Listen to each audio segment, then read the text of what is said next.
এবং সার্জিস তারা উপদেশটা হলো না কেন? ওর বাসায় ওর মেয়ে আছে না, ওর মা আছে না, ওর বোন আছে না? তো আওয়ামী লীগের দালাল ছিল হাসনাত আব্দুল্লাহ। ফ্যাসিবাদের বিরুদ্ধে দৃঢ় কণ্ঠ, যুক্তি, তর্ক এসব কারণে তো রুমিন ফারহানাকে চেনেন, তাই না? আমরা এভাবেই চিনি। আমরা কিন্তু রুমিন ফারহানাকে আওয়ামী লীগের দালাল হিসেবে চিনি না। তো আওয়ামী লীগের দালাল কারা ছিল? আওয়ামী লীগের দালাল ছিল হাসনাত আব্দুল্লাহ, যারা শেখ মুজিবকে বঙ্গবন্ধু বলছে, বাপ বলছে, পিতা বলছে, এবং এগুলো বলে তারা কবিতা লিখছে, গদ্য লিখছে, গল্প লিখছে, বিভিন্নভাবে নিজেদেরকে প্রমাণ করার চেষ্টা করছে তারা আওয়ামী লীগের একনিষ্ঠ এবং আওয়ামী লীগের সেবক, আওয়ামী লীগের প্রতি আনুগত্য প্রকাশ করছে।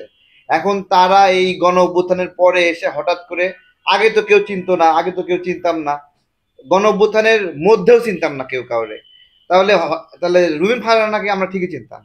কিন্তু এরা গণ অভ্যুত্থানের পরে এসে মিডিয়ার ফোকাস দিল এদের দিকে, এরা বড় বড় নেতা হয়ে গেল। এখন রুমিন ফারহানা আর প্রয়োজন নাই। আমাদের গণ অভ্যুত্থানে আমরা যে মানুষগুলো লড়াই করেছি, গণ অভ্যুত্থানের আগে বছরের পরে বছরে লড়াই করেছি, তাদের মধ্যে রুমিন ফারহানা আপু একজন।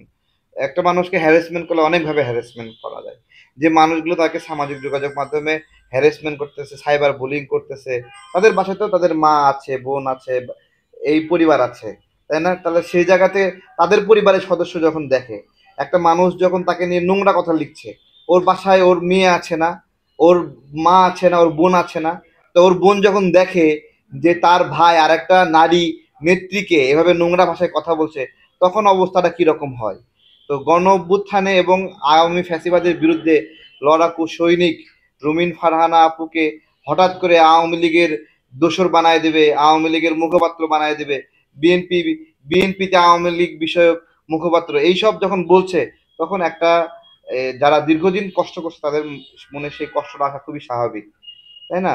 তো এই আমরা আগের ক্যাসেটগুলো বাজাই না, হাসনাতের ক্যাসেট বাজায়, সার্জিসের ক্যাসেট বাজায়।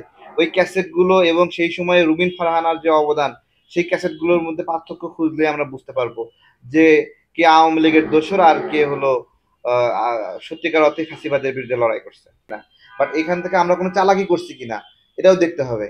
ঠিক একইভাবে তারা কোনো চালাকি করছে কিনা, সার্জিস কোনো চালাকি করছে না, হাসনাতুল্লাহ, ওরা কোনো চালাকি যদি করে থাকে তাহলে ওরা ওদের দায় নেবে, আর আমাদের দায় আমাদেরকে নিতে হবে।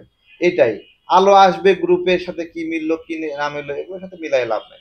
এবং সার্জিস তারা উপদেশটা হলো না কেন আমাদের জানতে হবে না?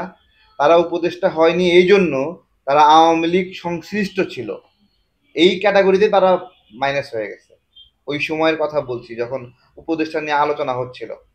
তো এটা বাংলাদেশের মানুষ জানে। এখন একটা হাইপ চলতেছে, তাদের চলুক, হাইপ শেষ হবে, সময় নেন।